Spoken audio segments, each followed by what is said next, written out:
All right, welcome to our next installment of our NBA Draft Player Profile Series. Today we're going to be talking about Tyrese Haliburton. My name is Jordan Jica, aka Dr. Fantasy.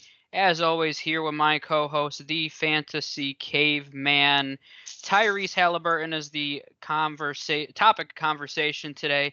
6'5", 185-pound point guard, was a sophomore at Iowa State. Big powerhouse at Iowa State. And he had a very nice season last year. 15.2 points, 5.9 rebounds, 6.5 assists, 1.5 steals. Just a very well-rounded season from him. So let's start off with Tyrese Haliburton's strengths. Caveman, what do you have? All right. Where to begin? Where to begin? I was telling you about this before I got on as you watched some. Look at that. Look at that. But to start off, he has amazing court vision. Like you watch him, he always like right there. He always seems to know where to pass the ball to, and you think a lot of these point guards in the draft or in recent memory coming out, like they're good passers, but they're not the best at seeing the court. So I think Halliburton to me in recent memory, he has some of the best court vision that I've seen in the past few years out of the draft. I think that's really gonna. We'll talk about that shooting form in a minute, but but yeah, his court vision is off the charts.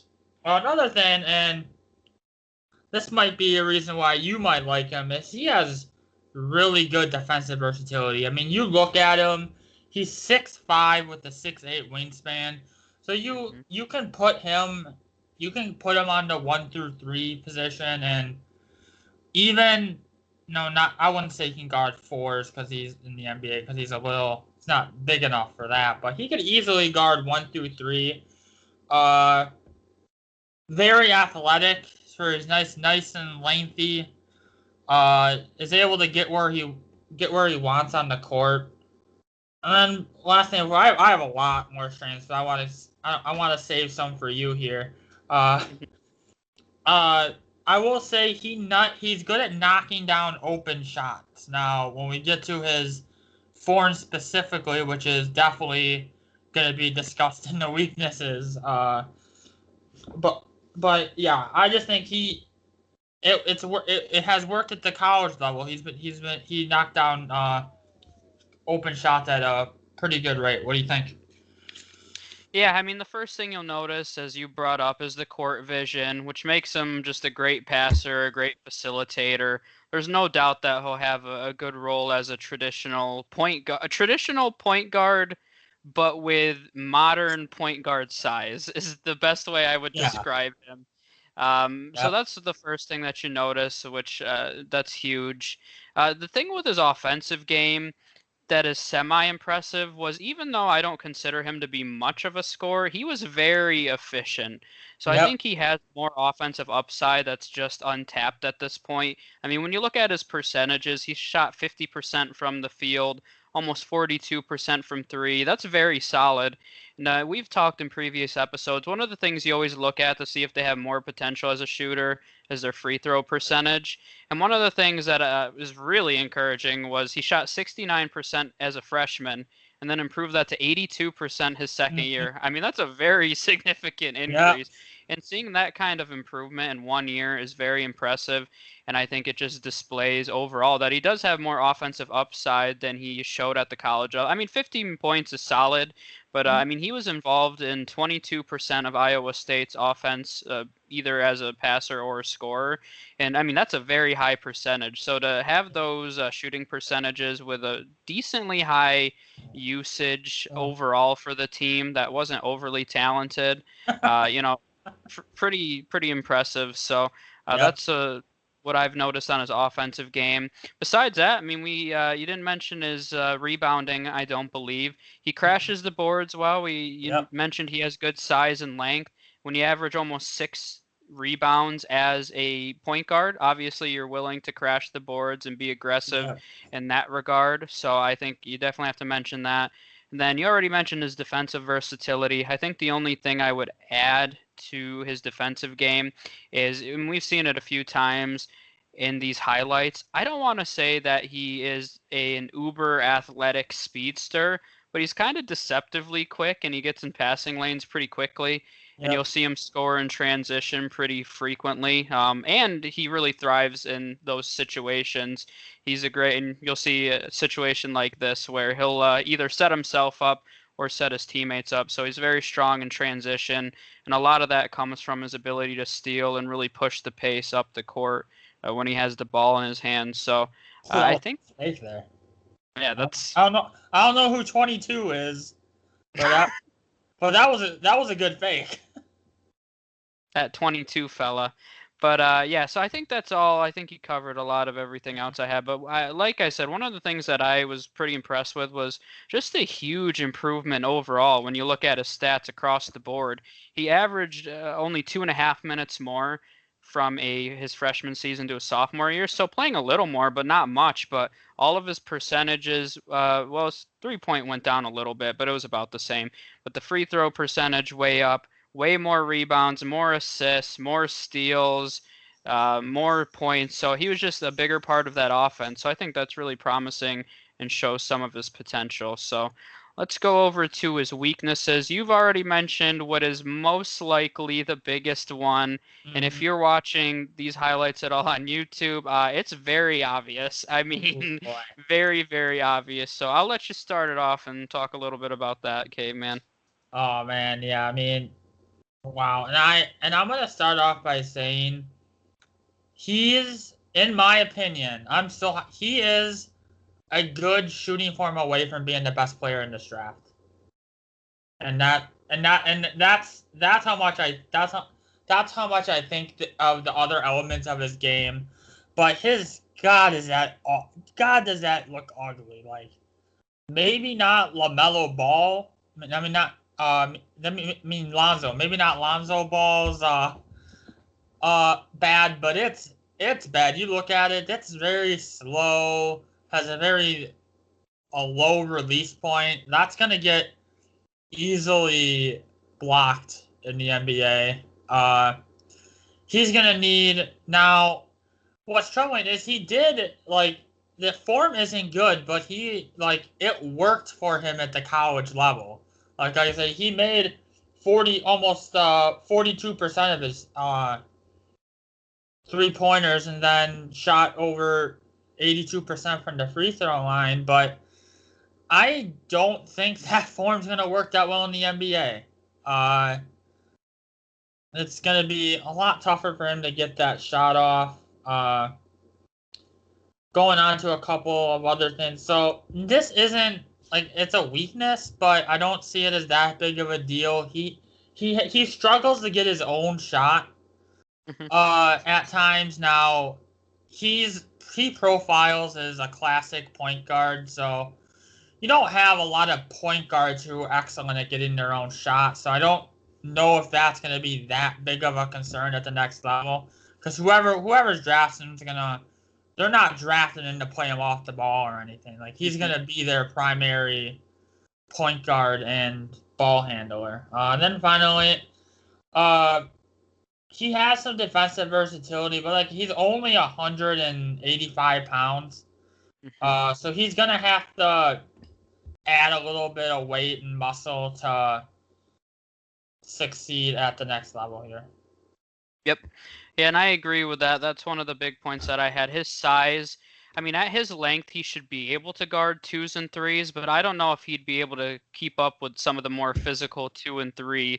Even when we talk about Anthony Edwards, a physical freak like that, I think Halliburton would have no chance to guard Anthony Edwards, or would it really struggle defensively. And then kind of on the reverse side, is he turns over the ball quite a bit Mm-hmm. against athletic defenders, which is a little troubling. I mean, he's going to be facing high level of athletes when he's in the NBA, so he's got to be a little more decisive and a little more clear in his decision making against athletic defenders.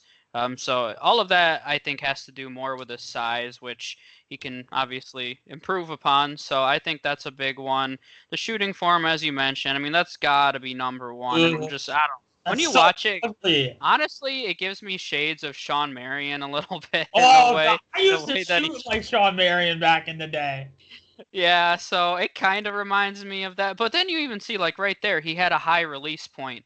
So it's not only that his shot is usually low and his form is terrible, but it's also very inconsistent, which, I mean, that just kind of makes it more impressive that his percentages are so great. I mean, can you imagine if he had a consistent shot, and good mechanics? I mean, he could be an elite 3-point shooter. I mean, if he worked on it to that level. So I think that's going to be the difference between one of my lower end comparisons for him or if he becomes a borderline all-star kind of point guard is really going to be that offensive ability because I have no doubt in his ability to be a great playmaker and facilitator in the league, but what's going to determine whether or not he can make that next jump is his offensive ability. And along those lines, you'll notice that he's very passive on offense. And there's Yep. nothing wrong with being a facilitator, but I've seen in a few clips that show his weaknesses where I mean he'll pass up open shots to set up his teammates. And I mean, if you want to be an elite player in this league, there's nothing wrong with being a great facilitator, but you can't be afraid to take that big shot. And even if it's not a big shot, if it's an open shot, take it.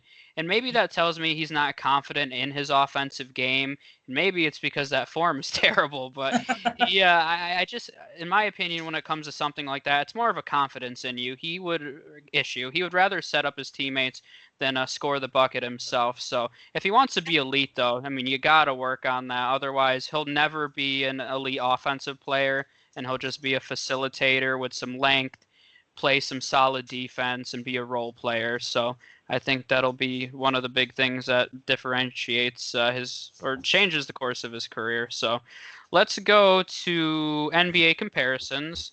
I have a few here, but I like to hear yours first. Oh, how thoughtful of you.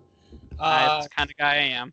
I have a couple guys. The first guy is from your San Antonio Spurs. That's he has shades of DeJounte Murray in him. Sure. Uh, I mean, DeJounte Murray isn't the greatest. I think Haliburton has potential to be definitely be a better 3-point shooter than Murray.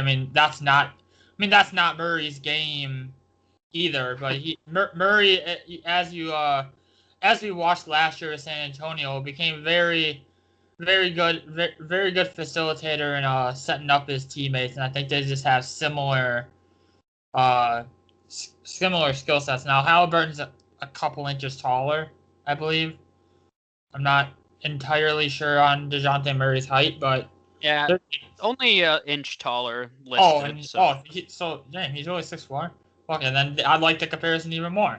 Uh, another guy, from OKC. I see a lot of Shai Gilgeous-Alexander in him as well. Just because you look at Shai, he's similar size, kind of like now Shai at this point is more of a than Halliburton. Halliburton, I don't think he is ever going to be a combo guard. Like his role is point guard, and that's Shai's more combo. But I just see shades of that as well. And finally, now I'm gonna say Michael Carter Williams, but Michael Carter Williams rookie year, and that's it. You remember Michael Carter Williams rookie? He won rookie of the year. yep. When he came out, and he's just Carter Williams was just a sheet stuffer, and his jump shot just like Haliburton. I mean, Carter Williams still hasn't fixed his jumper, and he still manages to find his way in the league somehow. And actually played playoff minutes for Orlando. So I mean, I just think of that in terms of just overall impact on the game from both ends. I mean, Carter Williams has always been his shooting is what has held Carter Williams back, and that's what's Hmm. fear that's what scares me with Haliburton is if he doesn't improve that shot at the NBA level. I know it's worked it worked at the college level, but it's not going to work at the NBA level that form. Yep. So if he doesn't that's kind of might be a lower end comparison is Carter Williams because Carter Williams still all good, solid, all around stat sheet stuffer. So, Yep. what do you got? Yeah, that was the name I was alluding to earlier, Michael Carter Williams. I mean, the length is very similar, and I think that's a reality if he doesn't get a little more aggressive and really refine his offensive game. I think you're looking at a Michael Carter Williams kind of career. I mean, I guess you get a rookie of the year out of it, but I mean, after that, I think Michael Carter Williams would have rather have a long career rather than that one. I mean, which I guess he has had a long career, but more success rather than a one and done kind of year. But I do think that's a lower end comparison for him. I like the DeJounte Murray one a lot. And honestly, when I first watched Haliburton play, I had to blink twice because it looks exactly like DeJounte Murray. And like I said, only an inch shorter Murray is. And Murray is actually 5 pounds lighter than Haliburton, if you can believe that. So, Really? I mean, even the way like they wear their shorts, it kind of freaked me out because it legitimately because they like wear their shorts really high. Okay, I mean it's like very strange. That's my analysis of them. Right there. That's why he's similar. Yep, that's why. But no, I mean just their style of play too, as you mentioned. Dejounte Murray's offensive game is still very raw. But I mean, he's one of the elite on-ball defenders in the league now, and he's really carved out a role as a facilitator. He's a guy that averages 5 assists, 5 rebounds a game, crashes the boards at his size. So I think him and Haliburton are almost clones of one another, and I would say that's a fair comparison for Haliburton. Another one that I'll throw in there is Lonzo Ball. I mean, Lonzo Ball has decent length.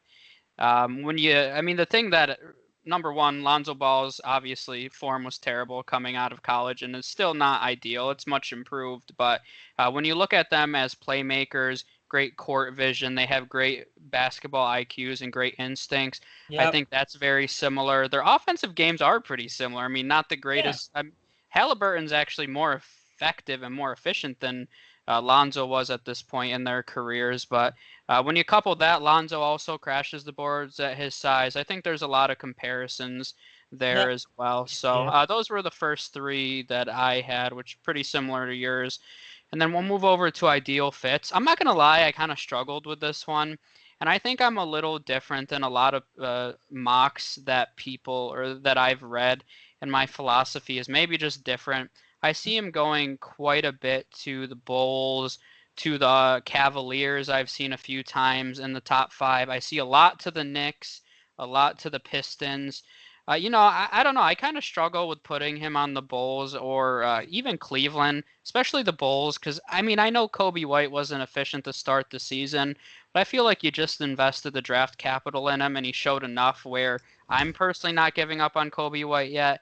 If LaMelo makes it to 4, then I think he makes a lot of sense. But I don't know if I'd necessarily reach on Haliburton. Their defense did struggle last year, so if anything, that could help them out a lot. But um, I don't like him to the Knicks either. As much as they need defense, I think they need more star power. And I think Haliburton, I don't think his ceiling is that high. I just can't see him becoming a superstar player. Can I see him becoming, like Lonzo, DeJounte Murray, like a a really effective point guard who maybe could make an all-star team? Yeah, but I don't see that upside because I don't think it's gonna improve enough for him to take that jump. So I think the Knicks need more star power than that personally. So Okay. my ideal fit is I have the Atlanta Hawks. I think he'd play pretty well next to Trae Young. Um, Trae Young, not that he wants to play off the ball, but he's terrible defensively.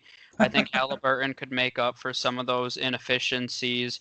And realistically, if the Hawks want another guard in that backcourt, it's got to be one that's okay with being more of a facilitator because Trae Young's going to want to dominate the scoring chances and opportunities in that offense. So if I had to pick one, I mean, I see the Bulls fit because they need defense and a facilitator. I think 4 is too high for Halliburton personally, but I would say the Bulls or the Hawks would be my top two.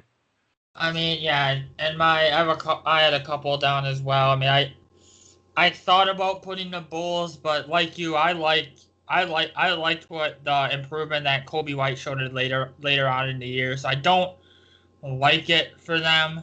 Uh, I actually do think that he should go to the Knicks. I'm a little bit higher on him than you. I think he has a higher ceiling. I think he could. I think, and you brought up the offense. It's all comes down to that jump shot.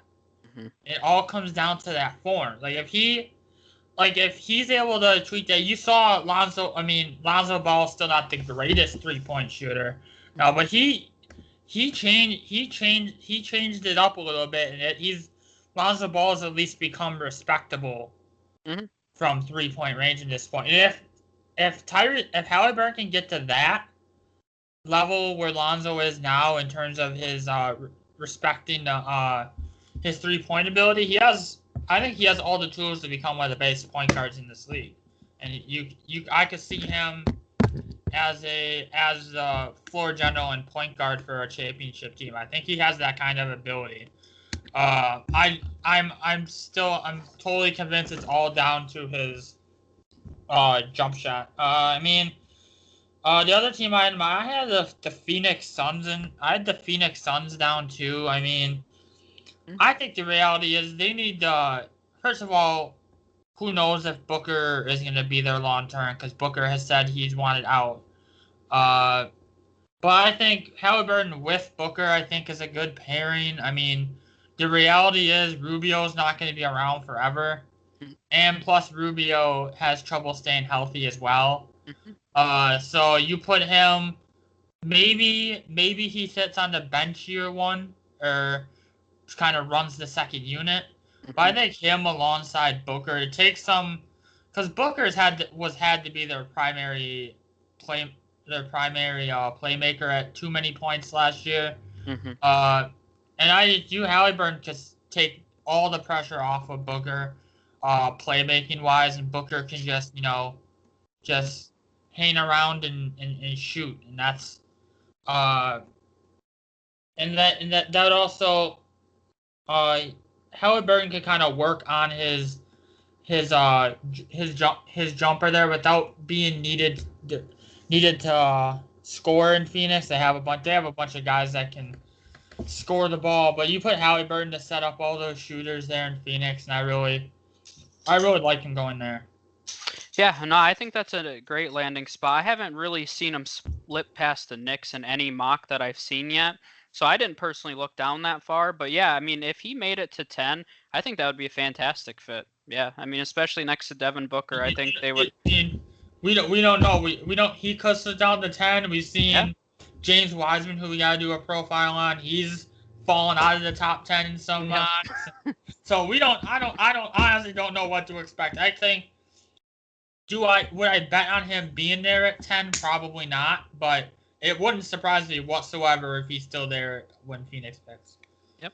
Yeah, I think that's a nice fit. So I think Haliburton is a very interesting prospect. Like I said, he's kind of intriguing to me because he has that modern size for a guard, but he doesn't necessarily score, and he plays like a traditional facilitator. So, I mean, he's one of those guys, and we've ended on this point several times, guys that we think could potentially fizzle out. I mean, worst case scenario for me is this is a guy that's a defensive specialist and facilitator off the bench. Worst case scenario, if his offensive game really struggles at the next level, and that's a possibility that you could be looking at a guy that's just sixth man off the bench, leads a second unit and plays solid defense. That's a strong possibility, but he also at the upper end, like you said, I don't doubt at all that he could be a point guard on a championship caliber team. I mean, if you're looking at a team like the Miami Heat, will say, losing Dragic, I mean, I could see him leading a team like that and being very versatile and being really effective. So that's one of the reasons that I think it would be terrible if he went to the Knicks, because he has no stars to facilitate to. I mean, if you want to be honest and realistic about it. Julius Randle. And RJ Barrett, and that's it. But yeah, so Just naming Knicks players. If I was to place the bust-o-meter on Haliburton, I don't think it's very high, in my opinion. And we've talked about a lot of boomer bust prospects, but I don't see him completely fizzling out to quite the level. And even Michael Carter Williams has been in the league for a while, so you can bash him all you want, and a lot of people do, but he's carved out a nice long career for himself. Yep. Yeah. Any final thoughts? I know you like him a lot more. I do. I honestly think he has, and like I said a couple times now, I honestly think he's improving his jump shot away from potentially being the best player to come out of this class. Oh. Think, and we'll talk about LaMelo in a later pod, but I think he's better than LaMelo. So we'll have to wait and see. All right. So we appreciate you guys watching. We have how many more? 5 more that we're recording, I believe. So it's going to be the top 5 prospects. Might not be the top 5 in the draft. That's probably not.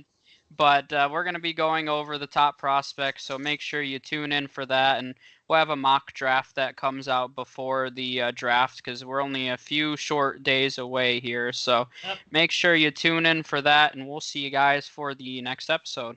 Yep.